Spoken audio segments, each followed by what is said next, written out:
ये है हमारी इन्वेस्टमेंट सीरीज की सेकंड वीडियो। इसमें बात करेंगे हम म्यूचुअल फंड्स के बारे में। इक्विटी म्यूचुअल फंड्स में बहुत सारे इन्वेस्टर्स का पैसा एक साथ इन्वेस्ट किया जाता है और उससे स्टॉक मार्केट की कंपनीज के शेयर खरीदे जाते हैं। लॉन्ग टर्म में इन्होंने हिस्टोरिकली लगभग 12% से 15% पर ईयर का एवरेज रिटर्न दिया है। आप सिर्फ 100 रुपये या 500 रुपये पर मंथ से भी एसआईपी शुरू कर सकते हैं और मैक्सिमम इन्वेस्टमेंट की कोई लिमिट नहीं होती। अच्छे रिटर्न्स के लिए कम से कम 5 से 10 साल तक इन्वेस्टेड रहना रिकमेंड किया जाता है।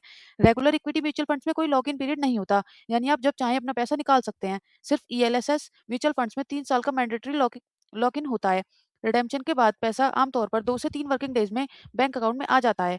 टैक्स की बात करें तो अगर आप 12 महीने के अंदर फंड बेचते हैं तो प्रॉफिट पर 20% short term capital gains tax लगता है। अगर 12 महीने के बाद बेचते हैं तो एक फाइनेंशियल ईयर में 1.25 लाख से ज्यादा का प्रॉफिट पर 12.5% long term capital gains tax लगता है।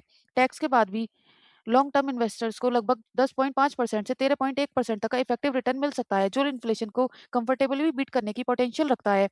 लेकिन इसमें रिस्क भी हाई होता है। मार्केट क्रैश के टाइम आपका इन्वेस्टमेंट्स की वैल्यू टेम्पररी तौर पर 20% से 50% तक गिर सकती है। अगर आप घबराकर उस टाइम अपने इन्वेस्टमेंट बेच देते हैं तो आपको नुकसान परमानेंट हो सकता है। इस वीडियो को सेव कर लो और इन्वेस्टमेंट सीरीज की आगे आने वाली वीडियो के लिए फॉलो कर लो।